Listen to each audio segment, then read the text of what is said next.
नमस्कार दोस्तों, जिंदगी में आगे क्या कुछ हमारे साथ होने वाला है, इस बात का अभ्यास कुछ लोगों को पहले ही हो जाता है। एक लड़की रात में चैन सुकून की नींद सो रही थी, तभी वो एक डरावना ख्वाब देख लेती है। ख्वाब कुछ ऐसा था कि वो देखती है उसका पति सूखे रेगिस्तान में फंसा हुआ है, प्यास की शिद्दत पानी के लिए तड़प रहा है। वो लोगों को पानी के लिए आवाज लगा रहा है, लेकिन कोई भी उसे पानी देने वाला नहीं होता है। वो वहीं रेगिस्तान में प्यासा ही तड़पता हुआ मर जाता है और मरते समय वो अपनी पत्नी को याद कर रहा था कि अगर तुम इस समय मेरे पास होती तो शायद आज मेरी मौत न होती। दोस्तों, जैसे ही वो व्यक्ति मर जाता है तो उस लड़की की आंखें खुल जाती हैं।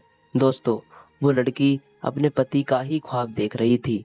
जब सुबह होती है तो वो रात के अपने ख्वाब के बारे में अपनी माँ से बताती है कि मम्मी, रात मैंने इतना ज्यादा डरावना ख्वाब देखा। तो उसकी माँ कहती है कि तूने जो रात ख्वाब देखा है, काश वो हकीकत में सच ही हो जाए।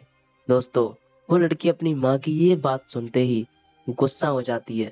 कहती है कि मम्मी, आप ये कैसी बातें कर रही हो। उसकी माँ कहती है कि मैं जो कुछ भी कह रही हूँ ठीक ही कह रही हूँ। उस जैसे इंसान को जीने का कोई अधिकार नहीं है, उनके जैसे लोगों का मर जाना ही बेहतर होता है। और मैं तो उम्मीद करती हूँ कि जैसा ख्वाब तूने रात में देखा है उसी तरह से उसकी तड़प तड़प कर मौत हो जाए। दोस्तों, आखिर क्यों एक औरत अपने सगे दामाद के बारे में ऐसी बातें कर रही थी? ये एक बहुत ही खूबसूरत और दर्द भरी कहानी है। आइए जानते हैं पूरी कहानी की सच्चाई इस वीडियो में। लेकिन वीडियो में आगे बढ़ने से पहले आपसे विनम्रता से निवेदन है कि आप वीडियो को एक लाइक कर दीजिए और हमारे यूट्यूब चैनल को भी सब्सक्राइब कर लीजिए, ताकि रोज आने वाली इंटरेस्टिंग कहानी आपको बिल्कुल टाइम पर मिल सके। दोस्तों, ये कहानी है उत्तर प्रदेश के बनारस की एक लड़की जिसका नाम अनुराधा होता है। अनुराधा बनारस हिंदू यूनिवर्सिटी से अपनी पोस्ट ग्रेजुएट की पढ़ाई कर रही थी और उसी यूनिवर्सिटी में एक लड़का जिसका नाम शेखर होता है एमए कर रहा था। दोनों की पढ़ाई उच्च स्तर की थी, इसलिए दोनों का एक दूसरे का साथ बहुत ही पसंद था।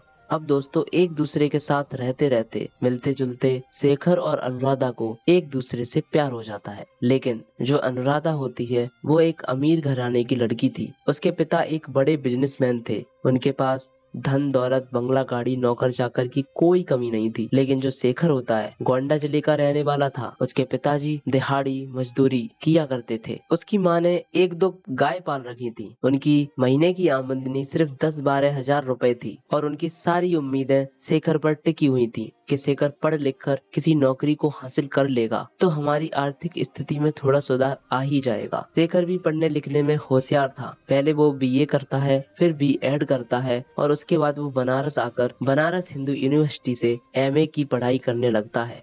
अब दोस्तों, जहाँ तक दोनों की आर्थिक स्थिति को देखा जाए तो दोनों के बीच जमीन आसमान का फर्क था। लेकिन दोस्तों, प्यार तो प्यार ही होता है, जिससे होना होता है हो ही जाता है। ऊंच नीच धन जात बिरादरी कुछ भी नहीं देखता, प्यार तो बस हो ही जाता है और यही इन दोनों के साथ भी होता है। अब दोस्तों, शेखर की एमए की पढ़ाई पूरी होने वाली थी। इसी बीच एक दिन उसके घर से कॉल आती है कि तुम्हारे पिताजी को दिल का दौरा पड़ा है। इतना सुनते ही वो तुरंत बनारस छोड़कर अपने घर आ जाता है और उसके बाद अपने पिता को एक अच्छे हॉस्पिटल में एडमिट कराता है। 1 महीने तक उसके पिताजी जिंदगी और मौत से लड़ने के बाद हार मान लेते हैं और आखिरकार उनकी मृत्यु हो जाती है। अब पिता की मृत्यु के बाद शेखर की पढ़ाई बीच में ही अधूरी छूट जाती है। वो अपने घर पर ही रहने लगता है। अनुराधा उससे फोन पर बात करती रहती थी। एक दिन अनुराधा कहती है कि अब आगे क्या होगा, तो शेखर कहता है अब क्या होना है, बस ये समझो कि मेरी पढ़ाई यहीं तक थी, अब मैं आगे की पढ़ाई नहीं कर सकता हूँ। मेरी कुछ समझ नहीं आ रहा है। माँ की तबीयत भी थोड़ा खराब रहती है। ये बात अलग है कि जो मैंने पिताजी के इलाज में तुमसे 1 लाख रुपए उधार लिए थे वो मैं तुम्हें कभी न कभी लौटा दूंगा। तो अनुराधा कहती है क्या हमारा प्यार यहीं तक खत्म हो जाएगा क्या? बस यहीं तक तुम्हारा और मेरा साथ था? क्या ये रिश्ता यहीं तक का था? तो वो कहता है तो तुम ही बताओ मैं क्या कहूँ। वो कहती है कि तुमने मेरे बारे में क्या सोचा है, तुम मुझसे शादी कब करोगे? दोस्तों, शादी की बात सुनते ही शेखर कहता है अनुराधा तुम ये क्या बात कर रही हो, मेरे पास कुछ भी नहीं है। हाँ, अगर मैं पढ़ लिख कर किसी सरकारी नौकरी को हासिल कर लेता तो थोड़ा मतलब बनता था, लेकिन तब भी जिंदगी में कभी उस मुकाम पर नहीं पहुंच पाऊंगा।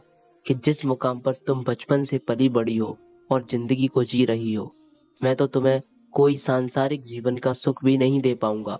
इस पर अनुराधा कहती है, मुझे तुमसे कुछ भी नहीं चाहिए, बस मुझे तुम्हारी बाहों में ही संसार की सारी खुशियां मिल जाती हैं। मैं तुम्हारे साथ किसी भी परिस्थिति में रह लूंगी। तुम प्लीज ऐसी बातें मत करो। मैं तुमसे बेहद प्यार करती हूँ और मैं तुमसे शादी करना भी चाहती हूँ। अब शेखर उसको बहुत समझाने मनाने की कोशिश करता है कि ये बस कहने और सुनने में बहुत अच्छा लगता है, ये सिर्फ कुछ ही दिनों की बातें होती हैं, उसके बाद आखिर में धन दौलत ही काम आती है।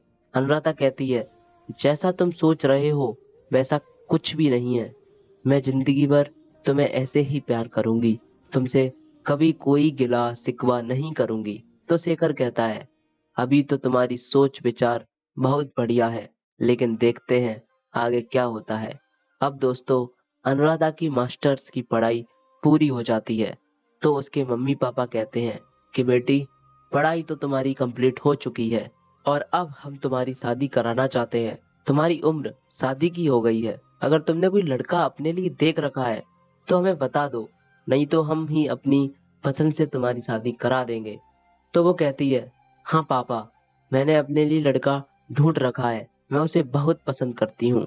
उसके मम्मी पापा इस बात से बेहद खुश हो जाते हैं। लेकिन जब वो शेखर के बारे में जानकारी लेते हैं, उसके घर परिवार को देखते हैं, तो उनके पैरों तले जमीन खिसक जाती है। तो वो कहते हैं, अनुराधा, तुम पागल हो गई हो क्या? उस लड़के से हम तुम्हारी शादी हरगिज नहीं कराएंगे। ऐसा क्या देख लिया है तुमने उसमें? आखिर है ही क्या उसके पास? तो अनुराधा कहती है कि पापा, शेखर बहुत अच्छा लड़का है, पढ़ने लिखने में बहुत होशियार था और बहुत ही सीधा साधा, ईमानदार, नेक दिल लड़का है। ये बात अलग है कि उसकी पढ़ाई अधूरी ही छूट गई है। ये उसकी बदकिस्मती थी, लेकिन मुझे जहाँ तक उम्मीद है, मैं शेखर के साथ जिंदगी भर सुखी रहूंगी। लेकिन माता पिता जिद पर अड़ जाते हैं, कहते हैं कि हमने ऐसे ही अपनी आधी जिंदगी नहीं गुजार दी है, यूं ही हमारे बाल सफेद नहीं हुए हैं, हमने तो सारी दुनिया देखी है, तुम्हारी शादी हरगिज उस लड़के के साथ नहीं हो सकती। लेकिन अनुराधा भी अपनी जिद पकड़ लेती है, कहती है, मैं शादी करूंगी तो सिर्फ और सिर्फ शेखर से ही करूंगी,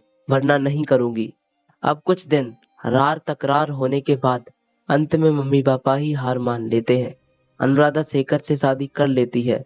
दोस्तों, उसके माता पिता ने तो उसे बहुत समझाया, डांटा, धमकाया भी कि तेरा ये फैसला गलत है, देखना तू जिंदगी भर तू बहुत पछताएगी, तब जाकर तुझे हमारी ये बात समझ आएगी। लेकिन वो कहती है, जो भी होगा देखा जाएगा। इसके बाद दोनों की शादी हो जाती है। अब दोस्तों, शादी तो हो चुकी थी, लेकिन बचपन से ही ऐशो आराम और नाजों से पली बड़ी अनुराधा फूलों जैसी बहुत ही खूबसूरत लड़की थी। लेकिन गोंडा में शेखर के घर आने के बाद वो मुरझाने लगती है। उसके ऊपर गांव देहात का असर दिखाई देने लगता है। गांव में समय से बिजली नहीं आती थी, कभी घर में कुत्ता बिल्ली घुस गई तो उन्हें भगाना पड़ता है, पानी के लिए नल चलाना पड़ता है। गांव में धूल और मिट्टी, देहात की अनेकों दिक्कत परेशानियों वो झेलती है। गांव में एक तरह से सुख और शांति तो होती है, लेकिन एक हिसाब से शहर में जिंदगी गुजार कर आई अनुराधा के लिए बहुत दिक्कतें थी। अब दोस्तों, 3-4 महीने बीतने के बाद बेहद खूबसूरत गोरी चिट्टी अनुराधा सांवली पड़ जाती है। उसके चेहरे पर दाने उभर आते हैं। चूल्हे के काले बर्तन मांजते मांजते उसके हाथ खराब हो जाते हैं, एड़ियां फट जाती हैं, उसके सिर के मुलायम और सिल्की बाल भी रफू हो जाते हैं। दोस्तों, उसकी 3 माह में पूरी दुर्दशा ही बदल जाती है। लेकिन किसी भी दिन वो शेखर से किसी भी चीज के लिए कोई भी शिकायत नहीं करती है। उसके साथ वो इसी हाल में खुशी खुशी जीवन बिता रही थी। शेखर एक स्कूल में बच्चों को पढ़ाने लगता है। स्कूल से उसे 8-10 हजार रुपए सैलरी मिल जाती थी और इन्हीं पैसों से वो अनुराधा का ख्याल रखने की पूरी कोशिश करता है। दोस्तों, वो हर तरह से अपनी कोशिश कर रहा था कि अनुराधा किसी तरह से परेशान ना हो। लेकिन दोस्तों, सिर्फ 8-10 हजार रुपयों में वो उसकी कौन सी जरूरतों को पूरा कर पाता, क्योंकि जितना शेखर की तनख्वाह थी उतना तो वो अपने मायके में 3-4 दिनों में ही उड़ा देती थी। दोस्तों, 3 महीने बाद वो भी सोच में पड़ जाती है कि क्या ऐसे ही हमारी जिंदगी गुजरेगी।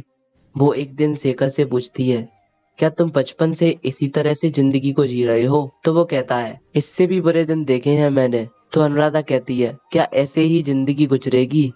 अब शेखर कहता है कि इसीलिए तो मैं तुम्हें बार बार मना कर रहा था कि तुम मुझसे शादी मत करो।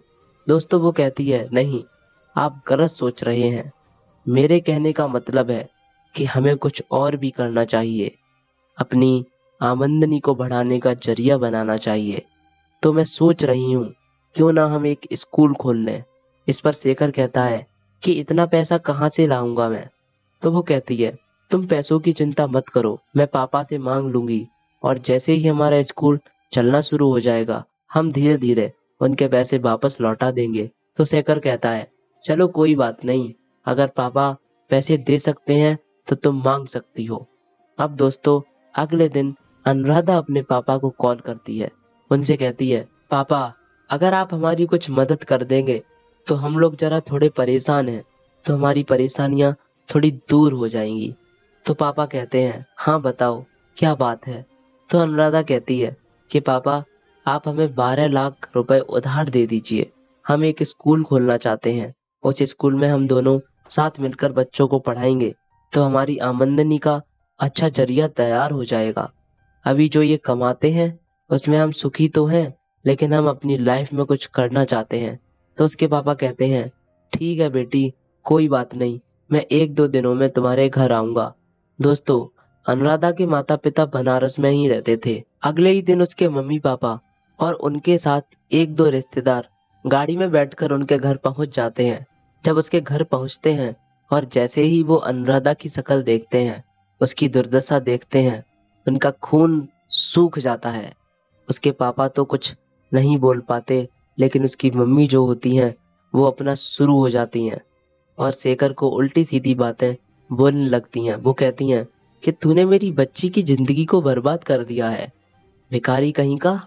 तेरी औकात तो जो हमारे घर में नौकर काम करते हैं उनके बराबर भी नहीं है, और तूने मेरी बच्ची को बहला फुसला कर अपने प्रेम जाल में फंसा ही लिया, और इसकी क्या हालत बना दी है तूने। अब तेरा असली रूप हम सबके सामने आ रहा है। अब तू हमारी बेटी के ऊपर दबाव बना रहा है कि वो हमसे पैसा रुपया मांगे। अब दोस्तों अनुराधा शेखर के खिलाफ ये अल्फाज सुनती है तो दंग रह जाती है। तो अनुराधा कहती है कि मम्मी पापा, आप भले ही हमें पैसा मत दो, लेकिन इस तरह से इन्हें कुछ मत बोलिए। मुझे इनके साथ रहने में कोई दिक्कत परेशानी नहीं है, मैं बहुत खुश हूँ इनके साथ। और रही बात पैसों की, तो वो मैंने खुद ही मांगे थे। इन्होंने इस बात का कोई दबाव या सुझाव तक नहीं दिया था। हम लोग आपके पैसे लौटा देंगे, और हाँ, आप पैसा दो या मत दो, लेकिन प्लीज इन्हें कोई दोष मत दीजिए। अब दोस्तों अनुराधा की मम्मी गुस्सा थी, वो भड़क जाती है, कहती है कि तू शीशा देखती है कभी? तूने आईने में अपनी शक्ल देखी है? जरा एक बार शीशे में अपनी शक्ल देख, कैसी तेरी हालत हो चुकी है। क्या तू पहले ऐसी ही थी? तो वह कहती है, कोई बात नहीं मम्मी, मुझे अपनी शक्ल सूरत से कुछ लेना देना नहीं है, मैं इनके साथ हर हाल में सुखी हूँ। लेकिन दोस्तों इसके बाद वो हंगामा मचाने लगती है। गांव भर के लोग वहां इकट्ठा हो जाते हैं, शेखर को बहुत ही जलील करती है, जिस कारण अनुराधा रोने लगती है। लेकिन शेखर कहता है कि मैंने तुमसे पहले ही कहा था कि तुम मुझसे शादी मत करो। अब तुम एक काम करो, अपने मायके चली जाओ, और अगर हमारी आर्थिक स्थिति में सुधार हो जाएगा तो तुम आ जाना वापस। लेकिन अनुराधा कहती है, मैं आपको छोड़कर कहीं नहीं जाने वाली। वो अनुराधा को बहुत समझाता है, मनाता है, कहता है कुछ दिनों के लिए चली जाओ। दोस्तों वो अपने पति की बात को मानकर उनके साथ जाने के लिए तैयार हो जाती है। दोस्तों अनुराधा रोते हुए अपनी मम्मी पापा के साथ चली जाती है। उसके जाने के बाद शेखर भी अपनी माँ की गोद में सिर रखकर फूट फूट कर रोने लगता है। उसकी माँ उसे समझाते हुए कहती है कि बेटा चुप हो जाओ, कोई बात नहीं, इसमें तुम्हारी कोई गलती नहीं है, सब हालात और किस्मत की देन है। यही सब हमारी किस्मत में लिखा हुआ था, जो आज हमें देखने को मिल रहा है। अब दोस्तों अनुराधा अपने घर पहुंच जाती है। घर में उसका बहुत ख्याल रखा जाता है। इस बात का खासकर ध्यान रखा जाता है कि किसी तरह से इसके दिल में से शेखर की मोहब्बत को निकाल दिया जाए। लेकिन दोस्तों अब तो वो पति पत्नी का प्रेम था। अनुराधा शेखर को एक पल के लिए भी भूल नहीं पाती है। वो शेखर को फोन लगाने की कोशिश करती है, लेकिन शेखर उसका फोन ही नहीं उठाता है, क्योंकि वो चाहता था कि अनुराधा के पास अभी भी बहुत वक्त है। अगर उसकी बेहतरी के लिए उसके मम्मी पापा उसकी शादी कहीं और करा देंगे, तो उसके अच्छे भविष्य के लिए ये दर्द सहने के लिए तैयार हूँ। इसलिए वो इसका फोन नहीं उठा रहा था। अनुराधा उसे बार बार फोन ट्राई करके परेशान हो जाती है। इधर शेखर की तबीयत बिगड़ने लगती है। अब एक रात अनुराधा सोई हुई थी, तो उसे एक भयंकर ख्वाब दिखाई देता है कि शेखर सूखे रेगिस्तान में फंसा हुआ है, प्यास की शिद्दत से पानी पानी पुकार रहा है। वो मुझे आवाज लगा रहा है कि प्लीज एक बार आ जाओ, एक आखिरी बार मैं तुम्हें देखना चाहता हूँ। लेकिन दोस्तों, वो एक ऐसे भंवर में फंसी रह जाती है कि उसके सामने होते हुए भी वो उसके पास तक नहीं पहुंच पाती है, और उसकी आंखों के सामने ही शेखर तड़प तड़प कर दम तोड़ देता है। जैसे ही वो ये देखती है, तो एकदम से चौंक कर उठ जाती है। इसके बाद उसे नींद नहीं आती है। सुबह होते ही वो इस ख्वाब के बारे में अपनी माँ को बताती है, और उसकी माँ, जो मैंने आपको शुरुआत में ही बताया था, वही जवाब देती है कि उस आदमी का मर जाना ही बेहतर है, और जैसा तूने ख्वाब देखा है ठीक वैसे ही वो तड़प तड़प कर मर जाए। अब दोस्तों, अनुराधा इतनी घटिया बात अपनी माँ की जुबान से सुनती है तो बहुत ज्यादा गुस्सा हो जाती है। वो कहती है, मम्मी, क्या तुम्हें जरा भी शर्म नहीं आ रही ये बातें बोलते हुए?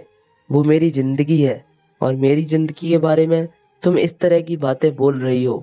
तो उसकी माँ कहती है कि देखना, मैं उसकी जिंदगी तो बर्बाद करके रख दूंगी। मैंने एक वकील तैयार कर रखा है, बस तलाक के पेपर तैयार हो रहे हैं। दोस्तों, जब ये बात अनुराधा के कानों में पड़ती है तो उसके पैरों तले जमीन खिसक जाती है। फिर अनुराधा अपनी मम्मी पापा से कहती है कि आप अपना ख्याल रखिएगा, मैं अब यहाँ से अपने ससुराल जा रही हूँ, और मैं अब कभी भी यहाँ लौटकर नहीं आऊंगी। इसके बाद वो उसे रोकने की कोशिश करते हैं, रिश्तेदार भी बहुत समझाने की कोशिश करते हैं, लेकिन अनुराधा कहती है, सभी मेरा रास्ता छोड़ दो, मेरे सामने से हट जाओ, नहीं तो मैं पुलिस बुला लूंगी। सभी उसका रास्ता छोड़ देते हैं। अनुराधा पूरे 1 महीने बाद अपने ससुराल पहुंचती है। वहां जाकर जब शेखर को देखती है तो वो दंग रह जाती है। वो चारपाई पर पड़ा हुआ था। उसकी हालत बहुत खराब थी। उसे टाइफाइड बुखार हो चुका था, और वाकई में वो उसे बहुत याद कर रहा था, लेकिन जानबूझकर ही वो उसका फोन नहीं उठा रहा था। इतना ज्यादा वो निराश था कि उसे अपनी जिंदगी मौत की भी कोई फिक्र नहीं थी। दोस्तों, अनुराधा जैसे ही उसे देखती है उसके गले से लिपट जाती है और फूट फूट कर रोने लगती है। शेखर की भी आंखें भर आती हैं। इसके बाद उसकी सास कहती है कि बहू, बेटा बुखार से मर जाएगा। अब वो उसे गांव से दूर शहर लेकर जाती है, उसका इलाज कराती है। शेखर 2-3 दिन में ही पूरी तरह से ठीक हो जाता है। उसके कुछ दिनों बाद दोनों एक छोटे से स्कूल से ही बच्चों को पढ़ाना शुरू कर देते हैं। उनकी लगन और मेहनत से स्कूल में बच्चों की संख्या बढ़ती जाती है। धीरे धीरे वो हाई स्कूल की मान्यता प्राप्त करते हैं, और आज उनकी कंडीशन ये है कि वो एक इंटर कॉलेज के मालिक हैं। दोनों ने साथ मिलकर अपने जीवन को निखारा। इसके बाद शेखर के सास ससुर को भी अपनी गलती का एहसास हुआ, और वो फिर से शेखर के घर आए और सभी गांव वालों के सामने शेखर से माफी मांगने लगे, अपनी बेटी से माफी मांगने लगे। अनुराधा उन्हें अपने गले से लगाती है और कहती है, मम्मी पापा, कोई बात नहीं, कहीं ना कहीं आपका जो बेटी के लिए प्यार था वही प्यार बोल रहा था। दोस्तों, इसके बाद अनुराधा और शेखर अपने खुशहाल जीवन में हंसी खुशी रहने लगते हैं। तो दोस्तों, ये थी आज की कहानी। आपको कैसी लगी कमेंट करके जरूर बताइए। अनुराधा के बारे में आपकी क्या राय है, हमारे साथ शेयर करें। अगर कहानी आपको जरा भी पसंद आई हो ना, तो हमारे YouTube चैनल को सब्सक्राइब कर लीजिए, और वीडियो को भी एक लाइक कर दीजिए। मिलते हैं एक और नई कहानी में। तब तक के लिए जय हिंद दोस्तों।